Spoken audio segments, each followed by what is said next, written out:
Earlier this week, OPPO Digital announced that it will gradually stop manufacturing new products. And even though I'm still in mourning, in shock, I feel like I have to stand up here and say a few words.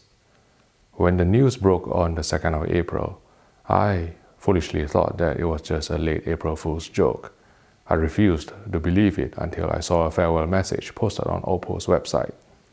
For those of you who don't know, OPPO is one of the most respected brands among the AV enthusiast community, with their excellent DVD, Blu-ray, and 4K Blu-ray players having an almost cult-like following. The brand first shot to prominence with their high-quality yet relatively affordable DVD players.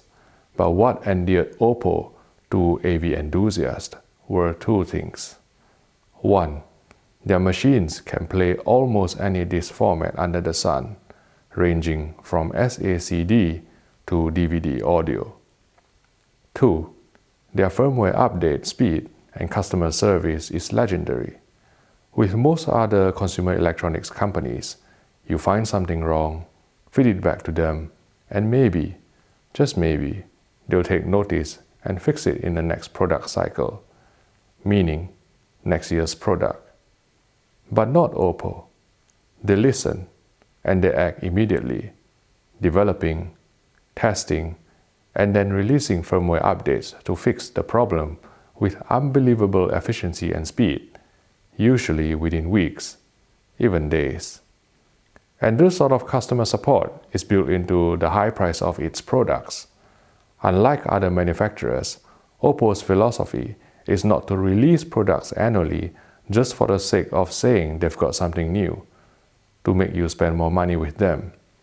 But their philosophy is to continue getting the best out of existing products until hardware limitations necessitates new product development. Unfortunately, it seems that this business model is no longer viable. OPPO's parent company, BBK Electronics in China, decided to concentrate on high-margin OPPO smartphones, which I hear are doing some serious numbers in Asia, especially in China and India, and closed down the AV division in California. But in typical OPPO style, what they've done is to plan ahead and allocate its resources to continue the provision of warranty and technical support for existing products. So here's the deal.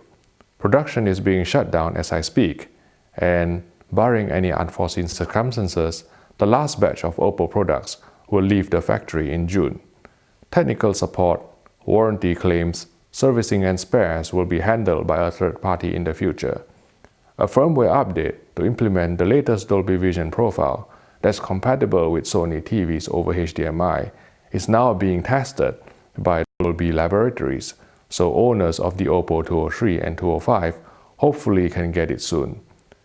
Regarding support for the HDR10 Plus open source dynamic metadata format, OPPO's official response is that it's currently being investigated, and if the hardware can decode the metadata and pass on the information to the display, support will be added by firmware.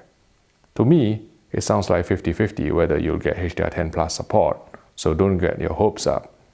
Of course, OPPO's commitment to customer service cannot be doubted, but who knows whether they'll still have the resources to carry through then.